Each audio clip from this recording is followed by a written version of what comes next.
तो टॉपिक आज का है हमारा बैक्टीरिया के अंदर न्यूट्रिशन कैसे होता है। अगर न्यूट्रिशन की बात करें तो हम लोग पिछले क्लासेस में modes of nutrition in organism define कर चुके हैं क्या, ऑटोट्रॉपिक एंड हेटरोट्रॉपिक। ब्रॉडली अगर हम लोग न्यूट्रिशन, और पहले तो ये बात बताओ न्यूट्रिशन का मतलब क्या होता है, what do you mean by nutrition? The way of taking food is called as nutrition. And nutrition की जब हम लोग बात करते हैं तो एक और इम्पॉर्टेंट चीज़ ज़रूरी हो जाता है बात करना, and that is nutrient. Nutrient क्या है? Nutrients are the components of food जो हमारे फिजियोलॉजिकल और मेंटल डेवलपमेंट के लिए काफ़ी ज़रूरी है। जैसे अगर हम बात करें कार्बोहाइड्रेट्स, प्रोटीन, फैट, ये सब क्या है हमारे लिए? न्यूट्रिएंट्स है। तो हम लोग आज पढ़ने वाले हैं न्यूट्रिशन बैक्टीरिया की, how does bacteria obtains it food. तो on depending upon the mode of nutrition, bacteria can be classified into two groups. One group of the bacteria belongs to autotrophs, or we can say कि autotrophic mode of nutrition, and one group of the bacteria showing heterotrophic mode of nutrition. So both possible ways of nutrition is present in bacteria, autotrophic as well as heterotrophic. अगर हम लोग define करें autotrophic mode of nutrition को, तो ये represent करता है nutrition के उस मोड को जहाँ पे ऑर्गेनिज्म अपना फूड खुद से प्रिपेयर कर सकता है by utilizing the inorganic carbon source, है ना? कैसे, फिर से एक बार कहेंगे, the mode of nutrition in which organism can prepare its food by utilizing the inorganic carbon source. अब बात आती है यहाँ पे कि inorganic carbon source से हमारा क्या मतलब है। Before going ahead हम लोग एक बार इसको डिफाइन कर लेते हैं।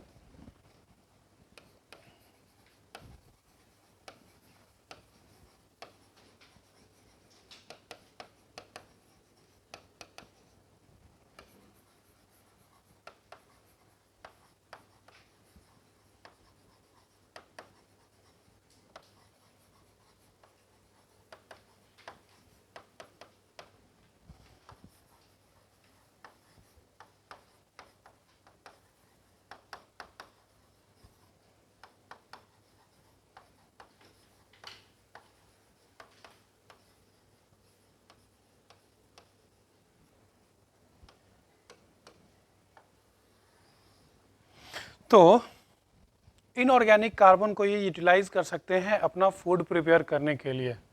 अब इनऑर्गेनिक कार्बन से हमारा क्या मतलब है बताओ? इनऑर्गेनिक कार्बन का मतलब the carbon which is not the part of living organism, उसको हम लोग कहेंगे इनऑर्गेनिक कार्बन। जैसे कि एटमॉस्फेरिक कार्बन डाइऑक्साइड, है ना? कार्बन देखो, अगर हम बात करें हमारे लिविंग सेल की, तो 4 एलिमेंट्स जो होते हैं वो हमारे सेलुलर पूल के, यानी सेलुलर पूल कहने से हमारा मतलब है कि सेल के अंदर जितने भी मॉलिक्यूल्स प्रेजेंट है या जो भी सब्सटेंसेस प्रेजेंट है, वो सारे सब्सटेंस मेनली 4 टाइप के एलिमेंट से मिलके बने होते हैं, carbon, hydrogen, oxygen and nitrogen.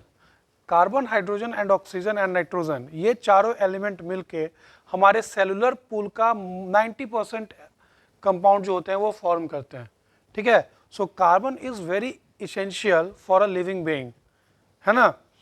तो अब जो कार्बन पार्ट है लिविंग ऑर्गेनिज्म का, that carbon is called as organic carbon, and the carbon which is not the part of living organism, उसको हम लोग कहते हैं इनऑर्गेनिक कार्बन।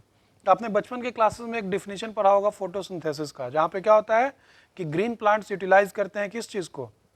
एटमॉस्फेरिक CO2 को यूटिलाइज करते हैं, सॉइल से वाटर एंड मिनरल्स को एब्जॉर्ब करते हैं, और उसके बाद क्या करते हैं? वाटर का इस्तेमाल करके वो ग्लूकोज का फॉर्मेशन करते हैं in the presence of light, है ना? तो चूंकि ग्रीन प्लांट्स भी इनऑर्गेनिक कार्बन के सोर्स को इस्तेमाल करते हैं, एटमॉस्फेयर से कार्बन डाइऑक्साइड को ऑब्टेन करते हैं, तो वो न्यूट्रिशन का मोड भी क्या हो गया? ऑटोट्रॉपिक हो गया। बट अगर हम देखें बैक्टीरिया के ऑटोट्रॉपिक मोड ऑफ न्यूट्रिशन को, तो ये डिफरेंट है कई मायनों में as compare to the green plants, है ना? ठीक है? तो ऑटोट्रॉपिक न्यूट्रिशन को डिफाइन करने के बाद अब आते हैं हम लोग हेट्रोट्रॉपिक मोड ऑफ न्यूट्रिशन को डिफाइन करने। अब बचपन के क्लासेस में आप लोगों ने पढ़ा होगा कि ऐसे ऑर्गेनिज्म जो अपना फूड खुद से प्रिपेयर नहीं कर सकते और दूसरे पे डिपेंडेंट होते हैं फूड के लिए, उनको हम लोग कहते हैं हेट्रोट्रॉप्स। बट यहाँ पे आके ज़रूरत पड़ती है आपको अपने इस डिफिनीशन को मॉडिफाई करने की। हेट्रोट्रॉप्स भी अपना फूड प्रिपेयर कर सकते हैं, बट हेट्रोट्रॉप्स भी अपने फूड को प्रिपेयर कर सकते हैं, बट फूड को प्रिपेयर करने के लिए they can not utilize inorganic carbon. जो ऑलरेडी ऑर्गेनिक कार्बन है ना, उसको ये यूटिलाइज करके अपना फूड प्रिपेयर करते हैं। और अगर हम बात करें ऑर्गेनिक कार्बन की, तो ऐसा कार्बन जो किसी ऑर्गेनिक कंपाउंड का पार्ट है, वो ऑलरेडी उसका फूड ही हो गया, है ना। एक बार प्रीवियस ईयर क्वेश्चंस में इसको एज अ स्टेटमेंट दिया गया था कि क्या हेट्रोट्रॉप्स अपना फूड प्रिपेयर नहीं कर सकते। आंसर आप लोगों को लगता होगा कि इट्स करेक्ट, बट क्या इसमें क्लिक क्या है इसमें?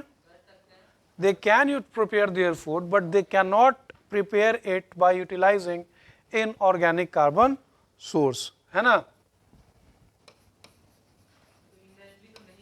हाँ तो but better way of saying is what, वो लेमन का डिफिनीशन हो गया कि नहीं कर सकते, है ना। बट द केस इज कि they can prepare, but they can not prepare it by utilizing inorganic carbon source, they can prepare it by utilizing organic carbon source. बहुत सारे अभी देखेंगे।